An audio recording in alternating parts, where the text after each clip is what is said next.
Bismillahirrahmanirrahim. Assalamualaikum warahmatullahi wabarakatuh. Salam sejahtera untuk kita semua.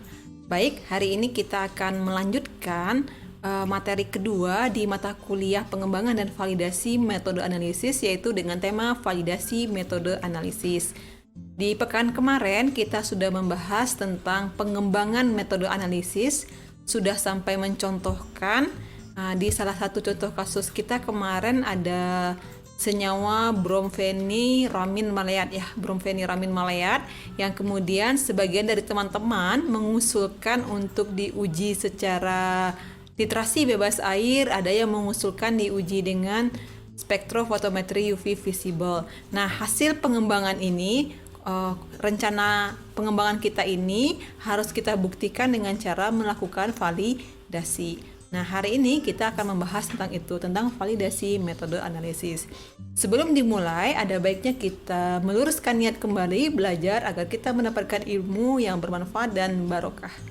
Sebelum kita masuk ke materi, kita coba lihat dulu kemampuan yang ingin dicapai dari materi kita hari ini. Setelah menyelesaikan materi ini, mahasiswa diharapkan mampu 1. Menyebutkan dan menjelaskan definisi validasi dan jenis-jenis parameter kinerja dalam validasi metode analisis yang kita sebut juga sebagai karakteristik validasi metode analisis. Yang kedua, mahasiswa mampu menentukan parameter kinerja apa yang harus dilakukan dalam proses validasi metode analisis yang akan kita kerjakan. Yang ketiga, mahasiswa mampu menjelaskan cara menentukan parameter kinerja dalam validasi metode analisis. Yang kelima, mahasiswa juga diharapkan mampu mengolah data hasil validasi metode analisis dan juga mampu membuat kesimpulan. Yang kelima, mahasiswa secara garis besar juga mampu melakukan validasi metode analisis minimal untuk metode-metode yang sederhana. Adapun outline materi kita hari ini adalah yang pertama, kita coba ulas kembali tentang definisi dan tujuan validasi metode analisis, hanya mereview karena pekan kemarin sudah dibahas. Yang kedua ada jenis-jenis validasi metode analisis. Yang ketiga ada parameter kinerja dalam validasi metode analisis. Yang keempat, strategi dalam melakukan validasi metode analisis. Yang kelima, kita masuk ke subbab dari parameter kinerja, yaitu akurasi dan presisi. Parameter kinerja dalam validasi metode analisis tentu saja tidak hanya akurasi, presisi, ada uji lain seperti selektivitas, spesifikasi, dan seterusnya. Namun bagian-bagian itu akan kita bahas nanti di pertemuan ketiga, akan kita bahas di pertemuan ketiga. Oke, kita langsung saja masuk ke bagian pertama, definisi. Seperti yang sudah dibahas di pekan kemarin, bahwa validasi metode analisis adalah proses penilaian secara ilmiah terhadap parameter analitik tertentu untuk membuktikan bahwa parameter tersebut memenuhi syarat sesuai dengan tujuan penggunaannya. Intinya adalah proses kita menilai secara ilmiah bahwa metode yang kita kembangkan atau metode yang akan kita gunakan itu memenuhi syarat parameter analitik yang kita inginkan sesuai dengan tujuan dari metode tersebut. Tujuan validasi metode analisis yang pertama, memperoleh hasil analisis yang absah atau memperoleh metode analisis yang valid dapat dipercaya dan dapat dipertanggungjawabkan secara ilmiah. Yang kedua, mengevaluasi kinerja metode kita sekaligus menilai kelebihan dan kelemahan metode tersebut. Yang ketiga, mengevaluasi faktor-faktor yang dapat mempengaruhi kinerja metode dan mengetahui seberapa besar pengaruh dari faktor-faktor tersebut. Selanjutnya, jenis-jenis validasi metode analisis. Validasi metode analisis itu ada 2 jenis secara umum, yaitu ada validasi primer dan validasi sekunder. Validasi primer apa sih? Validasi yang dilakukan untuk mengevaluasi kinerja metode yang baru atau metode standar yang dimodifikasi. Dengan kata lain, kalau pekan kemarin kita mengembangkan sebuah metode baru atau memodifikasi metode yang sudah ada, kita ingin membuktikannya, yang kita lakukan adalah validasi primer. Sedangkan validasi sekunder adalah validasi yang dilakukan untuk mengevaluasi kemampuan laboratorium untuk melakukan metode standar yang telah divalidasi. Disebut juga verifikasi. Jadi nama lain dari validasi sekunder itu adalah verifikasi. Ilustrasi sederhananya, ini kata kuncinya dulu ya. Kata kuncinya, kalau validasi primer itu mengevaluasi kinerja metode, kalau validasi sekunder atau lebih dikenal dengan verifikasi, yang kita evaluasi itu adalah kemampuan laboratorium. Ilustrasi sederhananya, kalau kemarin kita lihat ada jurnal seperti ini ya, dia mengembangkan dan melakukan validasi sebuah metode baru gitu untuk menentukan kadar paracetamol, asetonal kafein, maka validasi yang dia lakukan adalah validasi primer. Namun, jika kita ingin membuktikan ya, apakah laboratorium kita mampu melakukan metode standar yang ada di buku-buku standar seperti farmakope, dan itu plek sama persis kita tiru prosedurnya, kita ikuti step by step yang sesuai yang diarahkan oleh farmakope. Nah, ini disebutnya validasi sekunder atau verifikasi. Selanjutnya adalah parameter kinerja metode dalam validasi metode analisis, atau disebut juga sebagai karakteristik validasi metode analisis. Menurut USP ya, ada 8 karakter, ada 8 parameter. Yang pertama presisi, keseksamaan, yang kedua akurasi, yang ketiga batas deteksi, yang keempat batas kuantisasi, yang kelima spesifisitas atau kekhasan, yang keenam linearitas, yang ketujuh rentang, dan yang kedelapan robustness. Sedangkan menurut ICH, International Conference on Harmonization, ada 9 poin ya. Berbedanya di bagian ada uji kesesuaian sistem. Jadi teman-teman, dalam melakukan validasi metode analisis itu kita dapat menggunakan beberapa panduan, bisa dari USP, bisa dari ICH, ada juga AOAC ya, salah satu komunitas yang juga kemudian merumuskan panduan untuk validasi metode analisis. Ada websitenya, bisa diakses, ada buku panduan yang juga bisa kita download, dan ada juga yang harus dibeli seperti itu.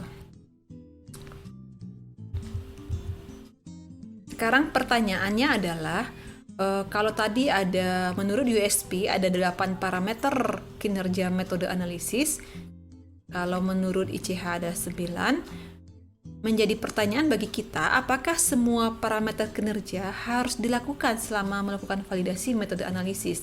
Kalau kemarin kita kasusnya adalah bromfeniramin maleat, akan kita uji dengan spektrofotometri visible kayak gitu ya.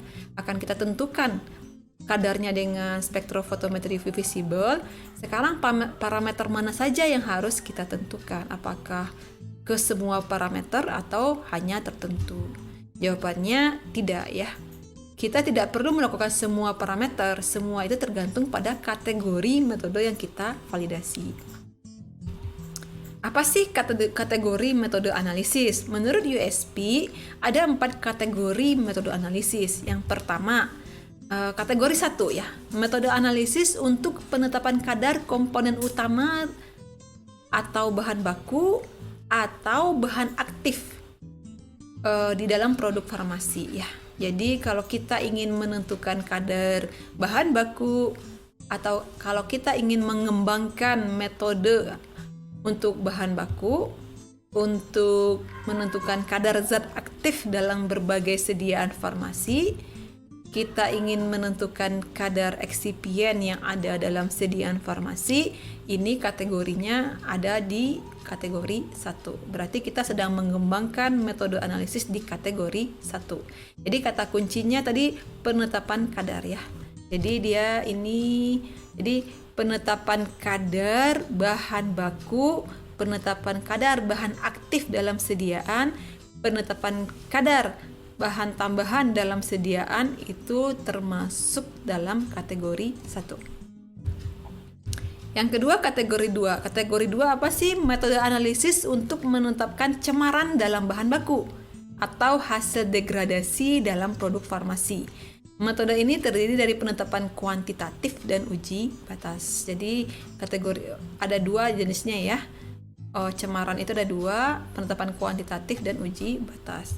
Jadi kalau kita misalkan ya dalam sediaan kita setelah didiamkan dalam beberapa waktu dicuriga akan terjadi degradasi, maka ketika kita ingin mengembangkan metode untuk menentukan kadar zat yang hasil degradasi tersebut, itu disebut dengan kategori 2.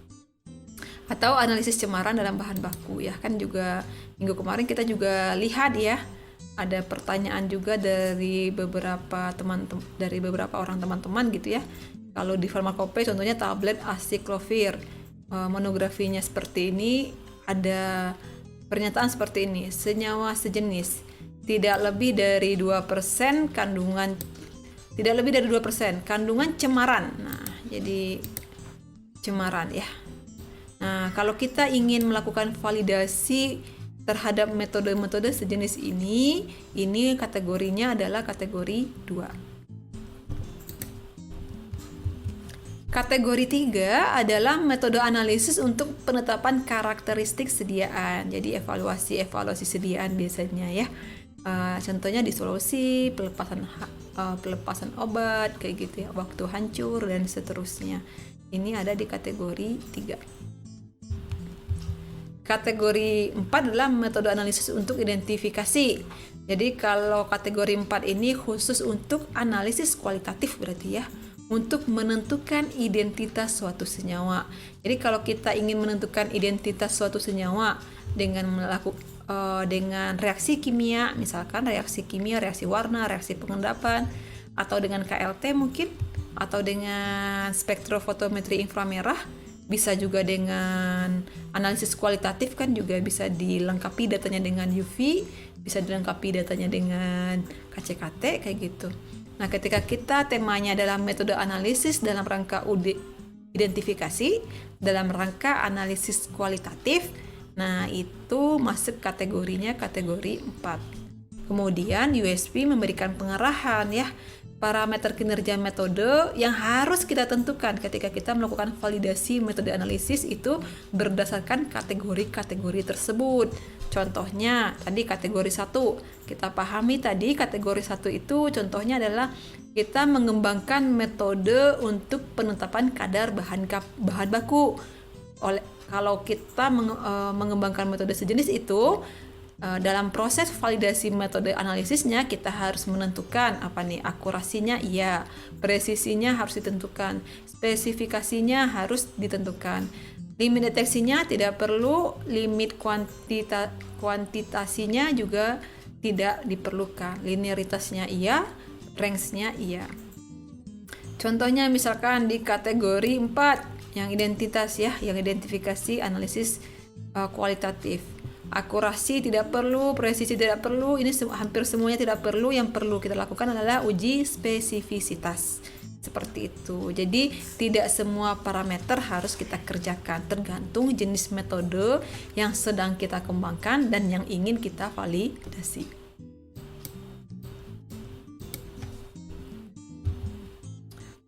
Kalau yang tadi ini panduan menurut USP, ini menurut ICH ya. Kurang lebih sama sih sebetulnya ya. Kalau cuma kalau ICH dia tidak menggunakan kategori, langsung aja esai, berarti penetapan kadar ya. Identifikasi cemaran dibagi 2, kuantitatif dan limit. Disolusi tidak ada di sini, kenapa masuk di 1 ya, including dissolution ya. Jadi uji disolusi juga sama dengan ini kalau menurut ICH, jadi lebih disederhanakan. Tabel ini juga menunjukkan ya jumlah minimum pengujian kita nih. Contohnya linearitas minimal 5 gitu ya. Akurasi minimalnya kalau menurut ICH ya, menurut ICH itu minimal 9 kali pengujian dan seterusnya. Nanti ini akan dibahas lebih lengkap di parameter masing-masing ya, di karakteristik masing-masing. Bagaimana strategi kita dalam melakukan validasi metode analisis? Nah, ketika teman-teman ingin melakukan validasi metode analisis, yang pertama, dibuat dulu protokol validasinya atau prosedur operasional validasi. Jadi kita rancang dulu prosedurnya, setelah mengembangkan metodenya, kita kembangkan prosedurnya. Dinyatakan dengan jelas ya tujuan penggunaannya, tujuannya, ruang lingkup dari metode yang akan kita validasi. Kemudian kita tentukan tadi yang berdasarkan arahan yang tabel tadi, parameter kinerja yang ingin kita tentukan apa saja, apakah misalnya kita ingin menentukan akurasinya, presisinya, linearitasnya, range-nya, atau kita hanya ingin menentukan akurasi presisinya. Pokoknya sesuai dengan arahan yang tadi ya. Dan kriteria penerimaannya dianggap memenuhi syarat jika nilainya berapa, seperti itu. Ditentukan dari awal, dibuat konsepnya. Yang keempat, dirancang prosedur percobaan. Kemudian pastikan ya ketika kita akan melakukan validasi metode analisis, semua peralatan yang kita gunakan, semua instrumen yang kita gunakan, kita verifikasi dan kita kalibrasi. Yang keenam, siapkan semua bahan seperti pereaksi, pelarut, dan bahan acuan standar, matriks dan lain-lain sesuai dengan kebutuhan di prosedur percobaan kita. Perlu digarisbawahi juga, selama proses validasi metode analisis yang kita jadikan analit itu adalah baku pembanding atau bahan acuan standar. Kalau di Indonesia berarti BPFI, baku pembanding farmakope Indonesia. Yang ketujuh, lakukan percobaan validasi. Jadi kita lakukan di laboratorium. Kemudian hasilnya diolah datanya, dibuat laporan dan dokumentasinya. Kemudian kita bikin SOP ya, kemudian dibuat SOP pelaksanaan validasi metode untuk kegiatan pengujian rutin. Dibuat kriteria, kemudian jangan lupa juga membuat kriteria untuk revalidasi. Kapan sih kita harus melakukan revalidasi? Revalidasi itu adalah validasi ulang ya. Kapan? Ini kalau di industri poin 9-10 biasanya dikerjakan ya. Baik, kita masuk ke subbab ya. Parameter kinerja dalam validasi metode analisis. Tadi sudah kita bahas, menurut USP ada 8, menurut ICH ada 9. Salah duanya adalah akurasi dan presisi. Pada pertemuan ini kita fokus dulu bahas dua itu ya. Yang pertama, akurasi. Apa sih akurasi? Dari segi definisi, ukuran kedekatan hasil uji dengan nilai sebenarnya yang dapat diterima. Maksudnya apa sih? Jika kita ya menimbang ya, kita timbang baku pembanding farmakope Indonesia senyawa X misalkan sebanyak 100 mg dengan kita timbang dengan seksama, kemudian kita tentukan kadarnya dengan HPLC misalkan, kita tentukan kadarnya dengan HPLC. Idealnya setelah diolah, kita olah datanya, kita hitung hasil analisisnya ya mendekati 100 mg. Itu maksudnya ya. Jadi bagaimana kita hasil analisis ini ya, seberapa dekat hasil analisis ini dengan hasil yang dapat diterima. Hasil yang dapat diterima ini maksudnya atau nilai yang sebenarnya ini adalah jumlah teoritis atau jumlah zat yang kita timbang. Jadi kalau misalkan di sini di hasil analisisnya setelah kita olah datanya ternyata diperoleh nilainya adalah 99 mg, berarti seberapa jauh nih itu masih mendekati atau tidak. Nah itu nanti ada aturannya ya. Nilai akurasi dinyatakan sebagai persen recovery atau persen perolehan kembali. Bagaimana cara kita melakukan akurasi? Menurut ICH, akurasi ditentukan minimal dengan 9 kali pengukuran. 9 kali pengukuran itu dengan 3 level konsentrasi, dengan 3 replikasi, 3 kali pengulangan. 3 level konsentrasi ditetapkan dari 80, 100, dan 120% dari kadar senyawa yang akan ditetapkan untuk pengujian bahan baku dan produk akhir. Ini juga beda-beda sih arahan ECH-nya ya. Ada yang 50 sampai 150 tergantung ini. Kalau untuk bahan baku dan produk akhir, sediaan farmasi itu adalah 80, 100, dan 120. Ilustrasi sederhana maksud ICH ini adalah 9 kali pengukuran itu maksudnya 3 level konsentrasi. 3 level konsentrasi itu misalkan kita buat 80%, level pertama, 100% level kedua, 120% level ketiga. Kita lakukan 3 kali replikasi untuk masing-masing level konsentrasi. Jadi 83 kali, 103 kali, 123 kali, sehingga total ada 9 kali pengukuran. Sebagai contoh, misalkan contohnya gini, tentukan berat serbuk sampel yang ditimbang untuk validasi metode analisis bahan baku asam mefenamat. Untuk bahan baku biasanya untuk level konsentrasi 100% kita misalkan umumnya orang-orang menggunakan 100 mg, ya bisa juga sih 50 mg atau mungkin 200 mg, menyesuaikan sih ya. Ada juga yang 10 mg tergantung kemudahan harga bahan bakunya. Nah, berat asam mefenamat untuk level konsentrasi kalau kita hitung untuk level konsentrasi 80% berarti kan 80% kali 180 mg. Berarti jumlah serbuk sampel yang ditimbang untuk variasi pertama, variasi 80% adalah 80 mg. 80 mg ini kita timbang sebanyak 3 kali atau triplo. Untuk level konsentrasi 100% berarti jumlah serbuk sampel yang ditimbang adalah 100 mg, juga ditimbang sebanyak 3 kali atau triplo. Untuk level konsentrasi 120%, jumlah serbuk sampel yang ditimbang adalah 120 mg, juga ditimbang sebanyak 3 kali atau triplo. Bagaimana menghitungnya jika yang sampelnya itu dalam bentuk sediaan ya? Ini contoh kasusnya ya. Tentukan berat serbuk sampel yang ditimbang untuk validasi metode analisis tablet asam mefenamat 500 mg jika bobot rata-rata tablet adalah 650 mg per tablet. Untuk kasus seperti ini, kita tentukan dulu levelnya ya. Untuk level konsentrasi 80%, berarti 80% kali 500 mg. Tadi zat aktifnya, analitnya adalah asam mefenamat, jadi 80% kali 500 mg sama dengan 400 mg. Jumlah serbuk sampel yang ditimbang sebanyak apa? Perbandingan ya, 400 dikali 650, 400 ini adalah yang kita harapkan, kandungan asam mefenamat yang kita harapkan. 650 ini adalah bobot rata-rata tablet dibagi dengan 500 mg, yaitu bobot asam mefenamat yang tertulis pada kemasannya ya. Berarti jumlah serbuk sampel yang ditimbang adalah 520 mg. Nah, 520 mg ini ditimbang 3 kali, dilakukan triplo. Ini untuk level konsentrasi 80%. Untuk level konsentrasi 100%, cara perhitungannya sama, sehingga jumlah serbuk sampel yang ditimbang adalah 650 mg yang mengandung asam mefenamat sebanyak 500 mg ya. Ini juga triplo ya, dilakukan 3 triplo udah 6 kali.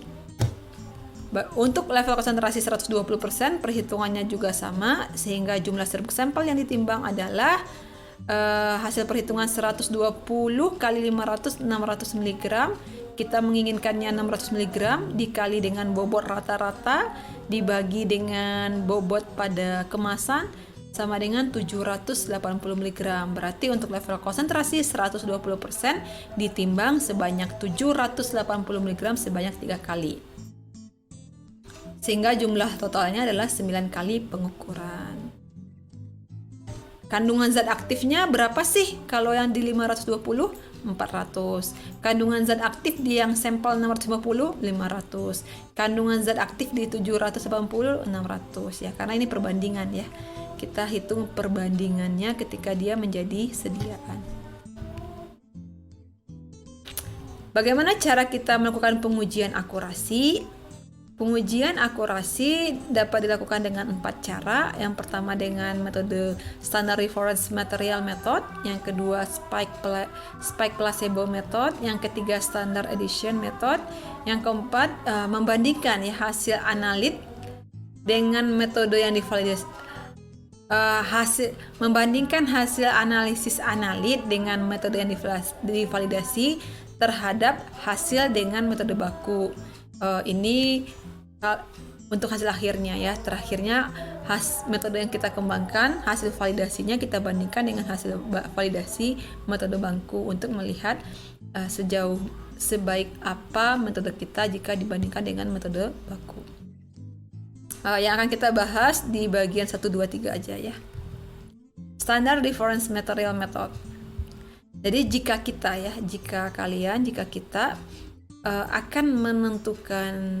akan mengembangkan metode analisis ya untuk penetapan kadar bahan baku A. Misalkan setelah kita identifikasi masalah, hasil pustaka rekomendasinya spektrofotometri UV visible.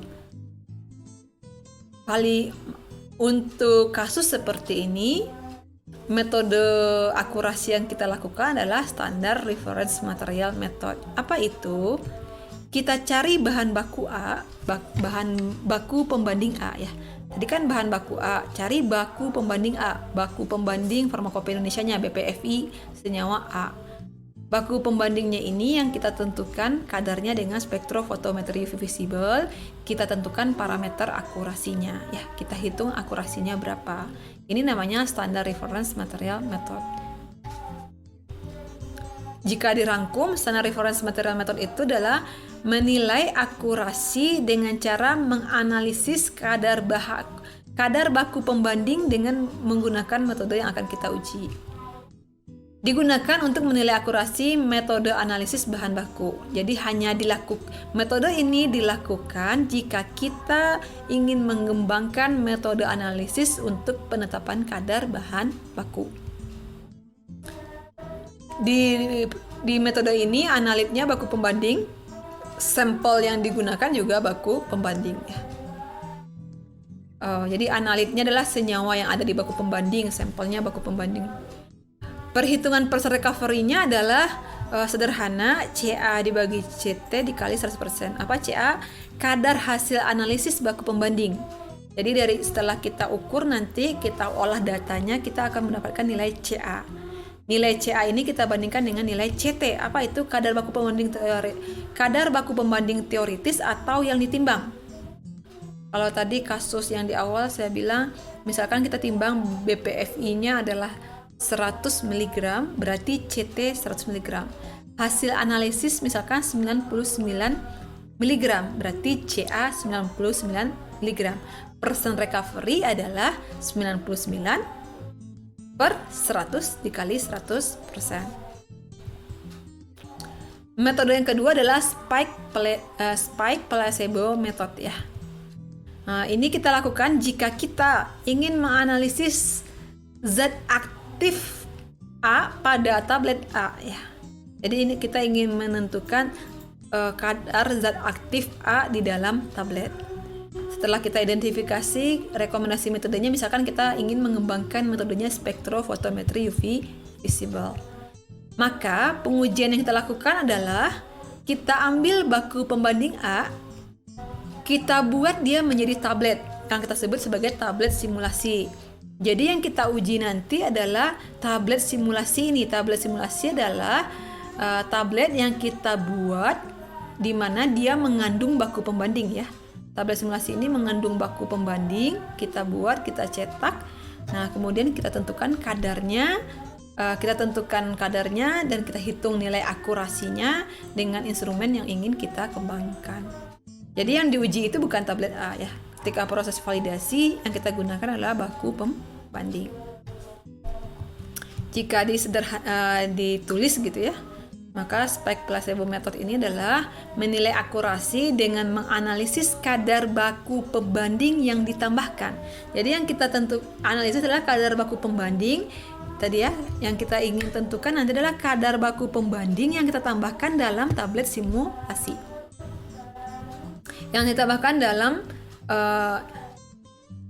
tablet simulasi atau matrix sampel, atau kita sebut juga sebagai placebo. Kenapa disebutnya placebo? Karena tabletnya simulasi ya. Jadi menggunakan metode yang akan kita uji. Digunakan Spike placebo method ini kita gunakan untuk menilai akurasi metode analisis senyawa dalam matriks yang dapat dibuat simulasinya. Contohnya analisis zat aktif dalam sediaan tablet, sirup, krim sejauh sediaan tersebut dapat kita buat placebonya ya. Maka diutamakan metodenya adalah spike placebo method. Analitnya baku pembanding, sampelnya adalah placebo ya. Kita buat sediaan yang mengandung sediaan simulasi ya. Kita buat sediaan simulasi atau placebo yang mengandung baku pembanding. Jadi matriks sampel dibuat simulasinya dengan menggunakan bahan tambahan atau cairan biologis sesuai dengan kasusnya masing-masing ya. Kadar matriks tanpa analit juga ditentukan sebagai nilai kadar blanko atau CB. Bagaimana cara mengolah datanya nanti untuk nilai akurasi dengan metode spike placebo method ini?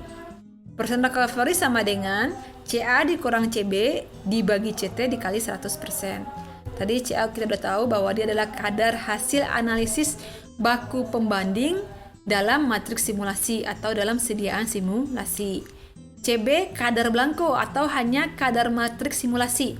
Jadi nanti berarti kita buat sediaan simulasi tanpa ditambahkan baku pembanding, sediaan simulasi dengan ditambahkan baku pembanding.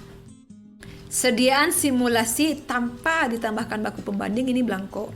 Sediaan simulasi yang ditambahkan baku pembanding adalah nanti yang CA, hasil CA-nya. Sedangkan CT adalah kadar baku pembanding teoritis atau yang ditambahkan dalam matriks simulasi atau yang kita timbang ya. Yang ketiga yaitu standard addition method. Ini kita lakukan jika kita ya, ingin menganalisis zat A dalam tablet. Ini contohnya ya. Setelah kita identifikasi, metode yang ingin kita kembangkan adalah menggunakan spektrofotometri visible, masih sama. Namun kita mengalami kendala nanti ya. Kendalanya adalah kita tidak bisa meniru tablet A karena kita tidak tahu dengan pasti excipientnya atau mungkin kita tidak memiliki bahan-bahan tambahannya. Maka ini rekomendasinya adalah standard addition method. Dengan cara apa? Kita ambil baku pembanding A, kita tambahkan ke dalam tablet A. Kebayang ya? Sehingga tablet A itu nanti ada tablet A ditambahkan dengan baku pembanding. Kemudian ini yang kita tentukan nilai akurasinya. Disederhanakan rangkumannya seperti ini. Standardization method itu menilai akurasi dengan cara menganalisis kadar baku pembanding yang ditambahkan ke dalam sediaan jadi menggunakan metode yang akan diuji. Kalau spike tadi kan baku pembanding ditambahkannya ke matriks simulasi. Kalau ini ke dalam sediaan jadi. Metode ini digunakan jika matriks dan eksipien tidak tersedia atau komposisinya tidak dapat kita ketahui sehingga kita tidak dapat membuat simulasinya, sehingga tidak memungkinkan kita melakukan metode spike ya. Analit yang ditambahkan baku pembanding selalu ya dalam validasi metode analisis. Analit yang kita gunakan adalah baku pembanding. Sampelnya adalah sediaan jadi yang ditambahkan baku pembanding. Kadar zat aktif dalam sediaan tanpa penambahan analit juga ditentukan sebagai nilai CZ. Untuk menentukan nilai akurasi atau persen recovery dengan metode standar edisi, kita dapat menggunakan rumus CA sama dengan R2 dikurangi 1 dibagi R1 dikali CZ. Nanti dihitung persen recovery sama dengan CA dibagi CT dikali 100%, di mana R1 adalah respon instrumen terhadap sediaan tanpa penambahan baku pembanding, sedangkan R2 adalah respon instrumen terhadap sediaan setelah ditambahkan baku pembanding. CA adalah kadar hasil analisis zat aktif dalam sediaan dengan penambahan baku pembanding. CZ kadar hasil analisis zat aktif dalam sediaan tanpa penambahan baku pembanding. CT adalah kadar baku pembanding teoritis atau yang ditambahkan ke dalam sediaan jadi. Sekarang bagaimana cara kita menentukan bahwa persen akurasi yang kita peroleh atau persen recovery yang kita peroleh itu memenuhi syarat atau tidak?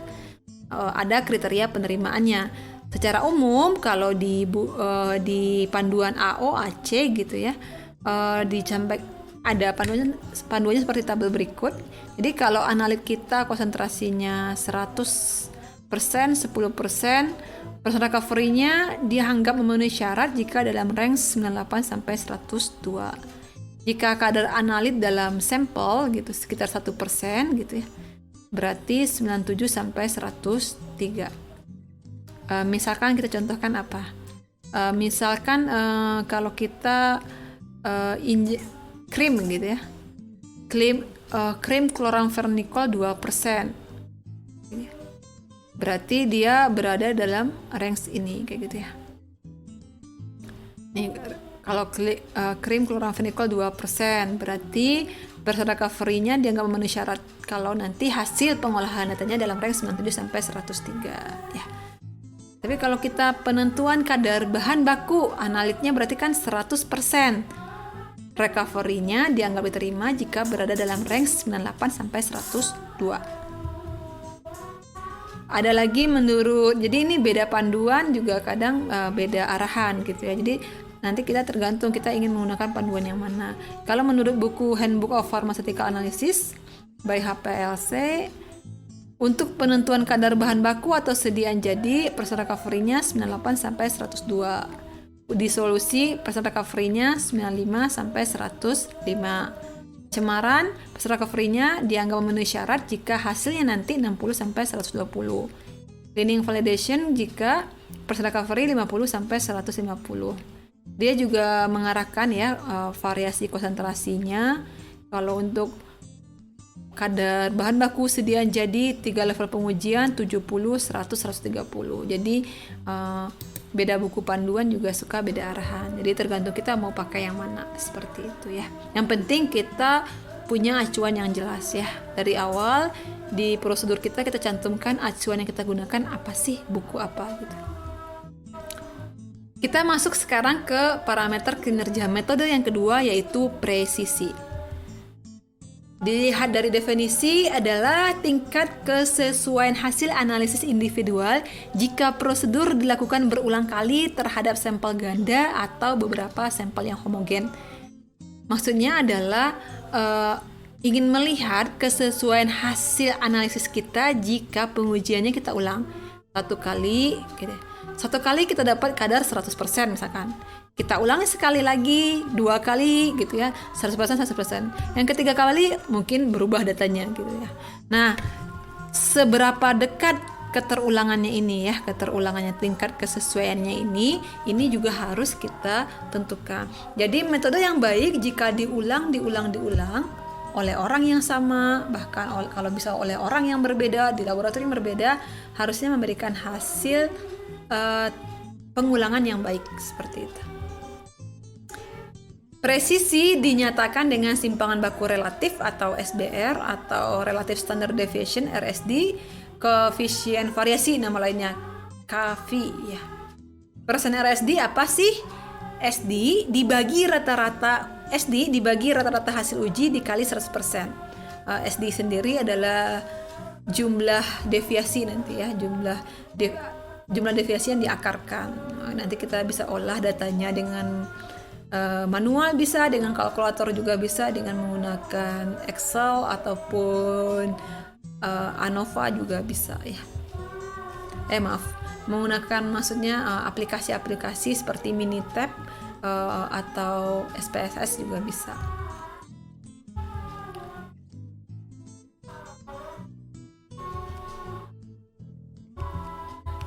Rekomendasi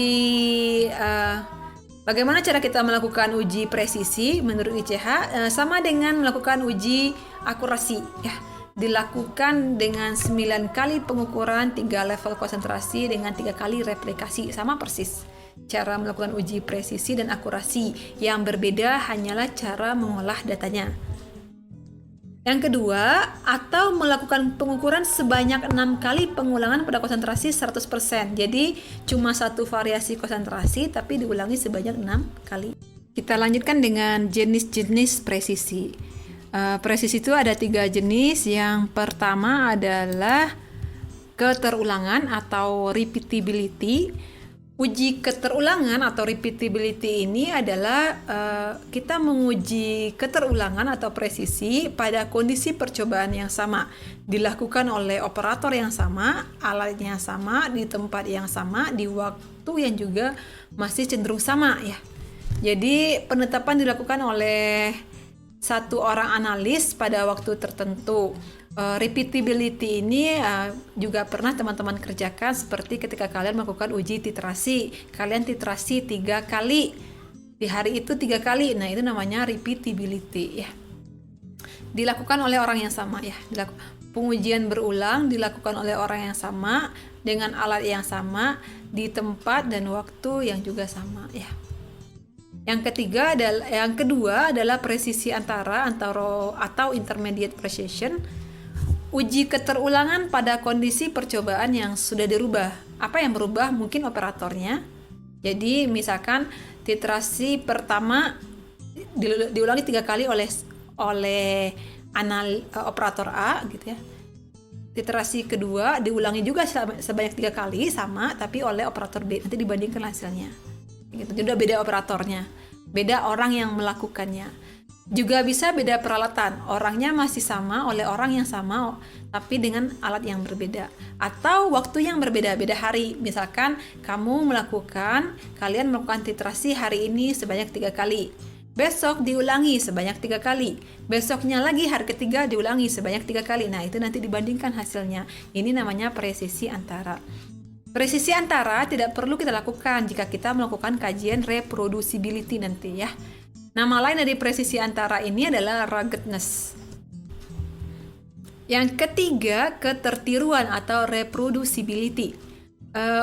Reproducibility ini adalah uji presisi atau uji keterulangan pada kondisi percobaan yang sudah sangat berbeda ya.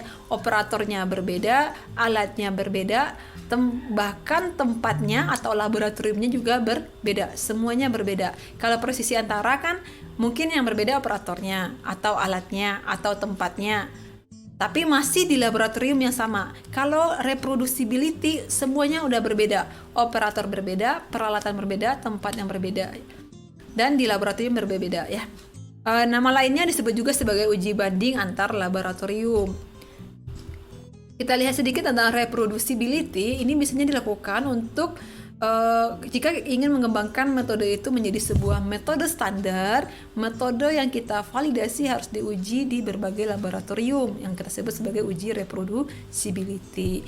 Cara melakukan uji reproducibility ini adalah menyiapkan sampel yang homogen, stabil selama penyimpanan, kemudian dikirim ke beberapa laboratorium di berbagai titik. Kalau di kita mungkin di Jawa, di Sumatera, di Kalimantan, di Papua, kita kirim, kemudian diuji tuh.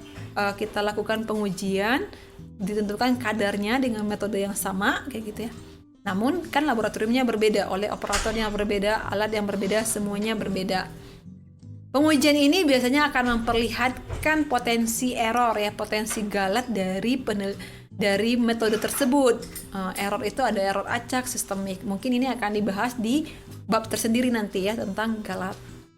Namun pada prinsipnya dari uji reproducibility ini kita akan bisa melihat keterulangan metode ketika sudah diuji di berbagai laboratorium. Hasil yang diolah biasanya dengan sistem statistika dengan metode ANOVA, sehingga dapat disimpulkan apakah metodenya layak dijadikan metode standar atau tidak. Sama halnya dengan akurasi, bahwa presisi juga ada persyaratan yang dapat diterima ya. Tadi kita sudah ketahui bahwa presisi itu dinyatakan sebagai persen RSD ya, atau persen SBR atau KV, mohon maaf. Jadi nanti yang kita tentukan adalah RSD-nya di sini. Secara umum aturannya juga sama untuk analit. Kalau kadar analit kita 100%, contoh analit yang 100% itu adalah bahan baku. Kalau analit kita 10%, misalkan kalau kita sediaan kita apa contohnya? Tadi ya asam mefenamat 500 mg dengan bobot tablet 650, berarti kan dia 500 per 650. Besar dari 10% ya, berarti mendekati 100 juga sama, berarti RSD-nya sekitar 1,3 persyaratan yang bisa diterimanya. Tapi kalau kayak sudah Infus NaCl 0,9%. Berarti ada di range antara ini sama ini ya, 0,1 sama 1. Deketin ke atas saja. Berarti persyaratan RSD-nya nanti 2,7. Jadi tergantung dari persen analit kita, nanti variasi kriteria penerimaannya juga akan berbeda, sama halnya dengan akurasi yang tadi. Di literatur lain yang tadi ya, yang di buku Pharmaceutical Analysis by APLC ini juga dia membuat standar yang berbeda, sedikit berbeda gitu ya. Untuk penetapan kadar bahan baku zat aktif dalam sediaan itu RSD-nya kecil sama dengan 2%, disolusi kecil sama dengan 20%, cemaran kecil sama dengan 20%, cleaning validation kecil sama dengan 20%. Jadi ada perbedaan standar dari berbagai tergantung referensi yang kita gunakan. Namun yang umum digunakan referensi ini yang dari AOAC. Sekarang kita coba review sedikit perbedaan presisi dan akurasi. Presisi itu ketepatan. Ini kan busur panah tepat mengenai sasaran. Ini berarti dia akurasinya bagus. Diulangi sebanyak 3 kali di lokasi yang hampir sama, dan mengenai titik yang hampir sama. Artinya ini akurasinya baik, good accuracy, dan presisinya juga baik. Ada kalanya mungkin metode kita seperti ini ya. Diulangi 3 kali di tempat mengenai lingkaran yang dengan jarak yang hampir sama, berarti ini presisinya baik, tapi tidak tepat sasaran. Artinya tidak good akurasinya ya. Yang ketiga ini metode yang paling parah kalau seperti ini ya. Akurasinya jelek, presisinya juga jelek ya. Ilustrasi lain juga seperti ini. Ini berarti targetnya ini ya, targetnya yang tengah di sini. Kalau ini berarti presisinya bagus, akurasinya tidak bagus. Ini akurasi bagus, presisi bagus. Ini tidak akurat, tidak presisi. Ini cukup akurat tapi tidak presisi. Jadi berbagai ilustrasi membandingkan sehingga kita lihat ya, metode yang kita harapkan seperti ini, yang akurat dan presisi. Tidak cukup hanya kalau diulangi, Bu, tapi saya udah ulangi sebanyak 6 kali, hasilnya selalu mirip antara pengujian 1 sampai 6, tapi nilai percent recovery-nya jelek, ya tidak memenuhi syarat. Atau percent recovery-nya memenuhi syarat. Nanti percent recovery-nya misalnya bahan baku tadi 98% memenuhi syarat, oke. Tapi RSD-nya jauh dari yang dipersyaratkan, juga tidak bisa, berarti metodenya tidak valid, seperti itu. Kita langsung coba contoh kasus supaya bisa lebih kita pahami saja. Ini contoh soalnya. Pada penetapan akurasi bahan baku senyawa X dengan menggunakan baku pembanding diperoleh hasil pengukuran sebagai berikut. Karena ini bahan baku, berarti metode akurasinya adalah yang standar material metode tadi ya. Jadi dia bikin 3 variasi baku pembandingnya, 80, 100, 120 mg. Dia uji sebanyak 3 kali pengukuran. Ini hasil 3 kali pengukurannya.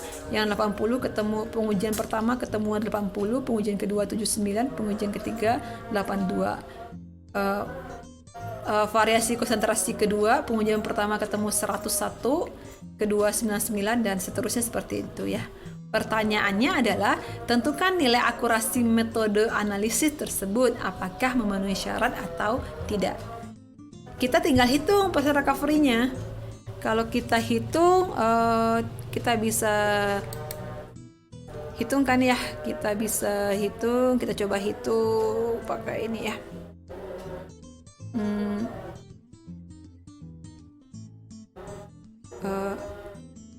Kita bisa hitung misalkan yang 80 ini.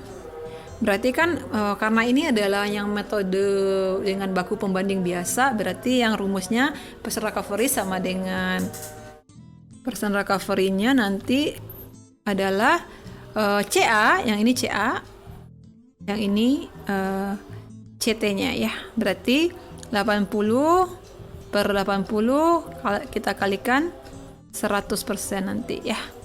Nah, hasilnya itu nanti kita tulis di sini. Begitu juga seterusnya, 79 dibandingkan dengan 80, 82 ini, 101 dengan ini, Terus kita hitung persentasenya, kita rata-ratakan, dan hasilnya itu nanti kalau dihitung ini, contohnya ini, ternyata setelah dirata-ratakan 100,47. Kesimpulannya, metode analisis memenuhi persyaratan akurasi karena berada dalam rentang akurasi yang dipersyaratkan oleh kriteria penerimaan tadi ya. Tadi karena ini baku pembanding, untuk akurasi untuk bahan baku 98 sampai 102 kalau kita pakai persyaratan AOC. Kalau pakai persyaratan yang buku Handbook of Pharmaceutical Analysis ini juga sama ya. Seperti itu. Kita kembali ke soal. Makanya nilainya ini tadi ya 98 sampai 102 ya. 98 sampai 102 dan ini 100,47 berarti dia memenuhi syarat. Kita lanjutkan soalnya. Tentukan presisi soal latihan 1 karena juga tadi hasilnya kayak gini ya. Tadi sudah disampaikan juga di pembahasannya bahwa cara menentukan akurasi dan presisi itu mirip, yang berbeda hanya pengolahan data. Tinggal kita cari persen, harusnya ini X bar, mohon maaf. Ini dirata-ratakan, cari rata-ratanya tulis di sini. Ini dicari rata-ratanya, yang 3 ini cari rata-ratanya. Ditentukan juga standar deviasi 3 pengujian ini, 3 pengujian ini, 3 pengujian ini. Sehingga kita dapatlah persen RSD metodenya nanti. Jadi kita hitung kayak gini ya. Kita cari ini setelah dirata-ratakan, ternyata yang ini 80,33. Kalau dihitung persen RSD-nya, tadi rumusnya kan persen RSD, SD dibagi X bar ya, dibagi rata-rata 1,9, 1,98, level yang kedua, level yang ketiga, level konsentrasi yang ketiga 0,83. Kadar rata-ratakan sekitar 1,57. Kalau kita lihat di persyaratannya yang tadi untuk kriteria penerimaan presisi untuk bahan baku itu 1 kecil sama dengan 1,3 kalau berdasarkan AOAC. Berarti ini kalau berdasarkan persyaratan AOAC tidak memenuhi syarat. Tapi kalau berdasarkan persyaratan dari buku Handbook of Pharmaceutical Analysis yang by HPLC tadi, persen RSD-nya kecil sama dengan 2, berarti memenuhi syarat ya. Latihan ketiga, pada penetapan presisi bahan baku senyawa X, ujinya repeatability dengan pengukuran 1 konsentrasi dengan replikasinya 6 kali. Jadi tadi presisi dapat dilakukan dengan 2 cara menurut ICH, dengan 9 kali pengukuran, 3 level konsentrasi, 3 kali replikasi, atau 1 konsentrasi 6 kali replikasi. Ini yang dilakukan oleh metode yang ini. Tentukan nilai presisinya apakah memenuhi syarat atau tidak. Tinggal kita hitung rata-ratanya berapa, SD-nya berapa, persen RSD-nya berapa menggunakan rumus-rumus yang tadi sudah disampaikan ya. Kalau dari perhitungan diperoleh hasilnya 1,2, kalau 1,25, kalau kita pakai persyaratan yang dari AOAC 1,3 berarti masih memenuhi syarat. Kesimpulan, metode analisis memenuhi persyaratan presisi menurut AOAC ya. Model latihan keempat ya. Ini lebih panjang lagi nih ceritanya. Pada pengembangan metode analisis bahan baku andrografolida secara KLT spektrodensitometri, atau TLC scanner, dilakukan penetapan akurasi dan presisi dengan prosedur. Nah, ini prosedurnya harus kalian rangkum. Dengan cara mengukur sebanyak 3 kali, menimbang pembanding andrografolida 3 rentang konsentrasi yaitu 8, 10, dan 12 mg. Kemudian masing-masing ini nanti dilarutkan dalam metanol pro analisis hingga 5 mili, berarti 8 mg. Kalian 8 mg nanti kita add 5 mili ya. Kalau di prosedur kalian sudah pernah belajar juga di praktikum perhitungan sejenis ini ya. 8 mg add 5 mili, kalau yang 10 berarti 10 mg add 5 mili, kalau yang 12 berarti 12 add 5 mili. Sampel diencerkan dengan faktor pengenceran 5 mili.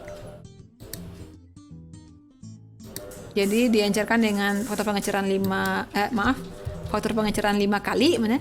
Kemudian larutan sampel ditotalkan pada plat KLT sebanyak 10 mikroliter, kemudian dikembangkan dan scan dengan TLC scanner diperoleh nilai AUC seperti berikut ya. Ada persamaan kurva kalibrasi Y sama dengan 14,29X dikurang 434,0. Tentukan akurasi dan presisi. Ini model perhitungan yang lebih complicated sedikit ya. Jadi caranya nanti kalian tadi udah dapat data awalnya AUC segini. Hasil analisis ini dihitung. Nilai AUC dimasukkan ke dalam persamaan kurva kalibrasi sebagai nilai X. Ini nilai Y. Nilai Y dimasukin sehingga kita mendapatkan nilai X dikalikan dengan faktor pengenceran dikalikan dengan jumlah larutan awal.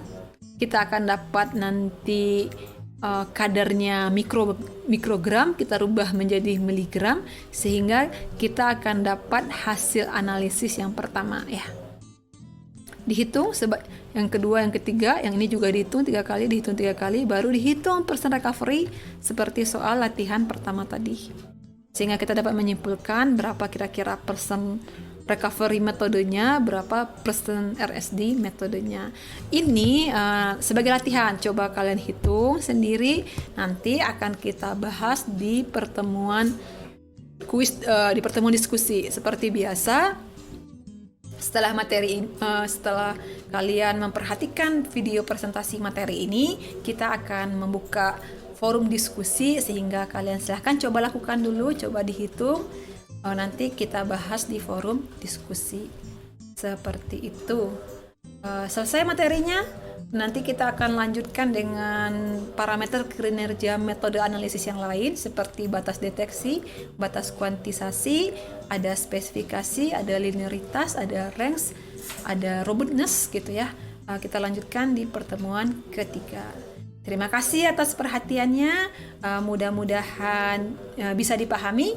Kalau masih ada yang kurang paham, silakan kalian coba cerna lagi, pahami materinya. Jika masih kurang, kita diskusikan di forum diskusi. Seperti itu ya. Semoga kalian semua dalam keadaan sehat, keluarga kalian sehat, tetap stay safety, stay healthy semuanya. Assalamualaikum warahmatullahi wabarakatuh.